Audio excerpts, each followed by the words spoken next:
Hola, sean bienvenidos a este podcast, en donde nuestro amigo y pastor, reverendo Eduardo Yudent, nos trae palabra de Dios para edificación de nuestras vidas. Bendiciones. Que la gracia y la misericordia del Señor esté con cada uno de ustedes. Que el Señor ponga favor y gracia. Aleluya. Bendecimos su nombre y damos honra al nombre de nuestro Señor Jesucristo. En la reflexión de hoy hablaremos acerca del espíritu de Jezabel en la vida matrimonial. La mayoría de las predicaciones que hemos escuchado sobre el espíritu de Jezabel, algunos se han enfocado en lo que tiene que ver con el espíritu de Jezabel en la iglesia, contra la autoridad, contra lo profético, pero se ha dejado de un lado también cómo ese espíritu afecta la vida matrimonial. Sabemos que tiene mucho que ver con la usurpación de autoridad en la iglesia. Ataca especialmente a lo profético.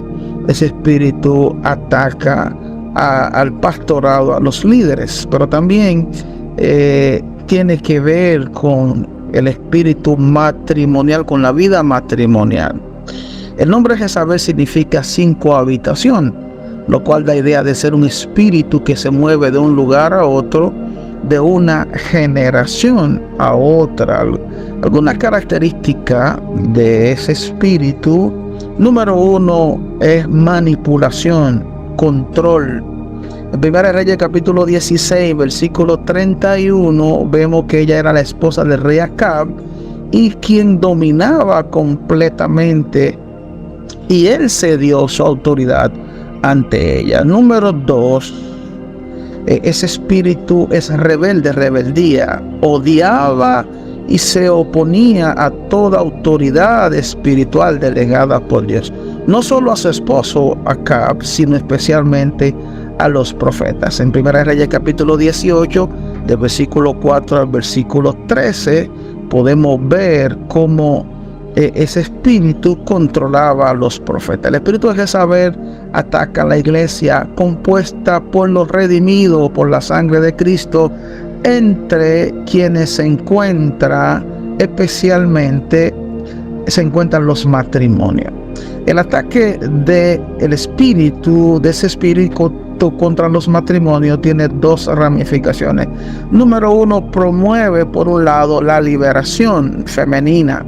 Número 2, promueve por otro lado la pasividad y el adormecimiento masculino. La liberación femenina, ese espíritu de Jezabel ataca a la mujer por medio de la incitación a ser una mujer libre, no dar cuentas a nadie, incluso dominar a su propio marido. Desde luego, esto no tiene nada que ver con los derechos que la mujer ha adquirido después de haber sido víctima de diversos abusos en la sociedad durante años, sino que camuflado bajo el lema de los derechos de la mujer, se introduce sigilosamente como un veneno en la fibra interna de la mujer y le provoca rebeldía, el deseo de más libertades, falta de sujeción a su propio esposo, desprecio por las autoridades espirituales, rechazo a la figura del hombre, entre otras cosas.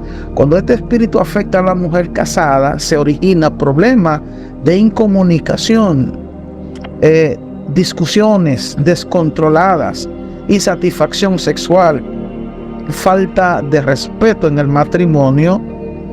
Desde luego, esto no solo afecta a la relación conyugal, sino también a los hijos que viven bajo el mismo techo.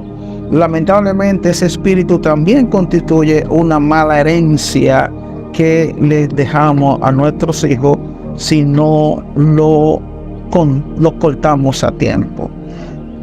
La segunda parte es la pasividad o el adormecimiento masculino. De otra manera, el espíritu de Jezabel también afecta al varón.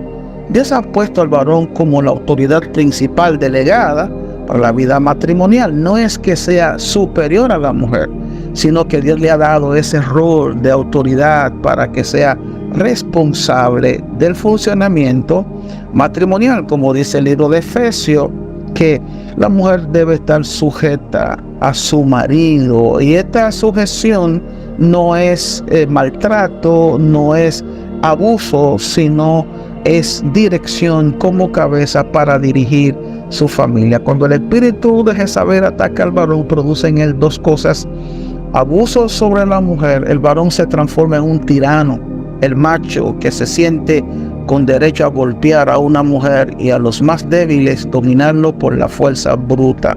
La pasividad, a lo que llamamos adormecimiento masculino. El varón no ejerce su rol, en cambio es un varón domado, a quien su mujer domina, o es un varón pasivo, adormecido, que no cumple su rol de autoridad delegada por Dios. ¿Cómo se gana la batalla matrimonial? Con el espíritu de Jezabel. Entonces, detectar y reconocer que el espíritu ha estado afectando a uno o ambos cónyuges, humillarse ante Dios y renunciar a ese espíritu en el nombre de Jesús, atar a ese espíritu y reprenderlo en el nombre de Jesucristo, haciendo batalla o guerra espiritual en intercesión. Santiago 4:7 nos dice: someteos pues a Dios, resistid al diablo y huirá de vosotros. Si no sabemos cómo hacerlo, debemos de buscar la ayuda espiritual, aleluya, para que podamos estar equipados, como dice Pablo, que tenemos que ponernos todas las armaduras, aleluya, del Señor. Pedirle al Espíritu Santo que produzca en ambos cónyuges el carácter de Jesucristo, en obediencia, santidad y respeto, y practicar los principios matrimoniales de la palabra de Dios. Entonces, necesitamos entender cómo opera ese espíritu. En Apocalipsis 2:23 el Señor dice: yo soy el que escudriño la mente y el corazón. El espíritu de Jezabel opera donde se le da lugar, es decir, donde reina una actitud tolerante, débil, que cede ante los ataques de Jezabel. Debemos estar alerta para detectar desde su comienzo cualquier indicio de una posible acción perversa del espíritu de Jezabel. Es tiempo de levantarnos con la autoridad del Señor para cuidar la salud espiritual de nuestro matrimonio y cancelar la influencia del espíritu de Jezabel en el poderoso nombre de Jesucristo. Si hacemos esto, recibiremos una gran recompensa del Señor, aleluya, y disfrutaremos de un matrimonio bendecido por Dios. Aleluya, bendito sea el Señor. Dios te bendiga y te guarde. Tu pastor y amigo, reverendo Eduardo Yudel, de la iglesia Casa del Alfarero y BBC. Somos una iglesia de restauración, una iglesia de levantamiento al caído. Si no te has suscrito, suscríbete, active la campanita y ayúdame a compartir el mensaje de la palabra de Dios. Muchas bendiciones.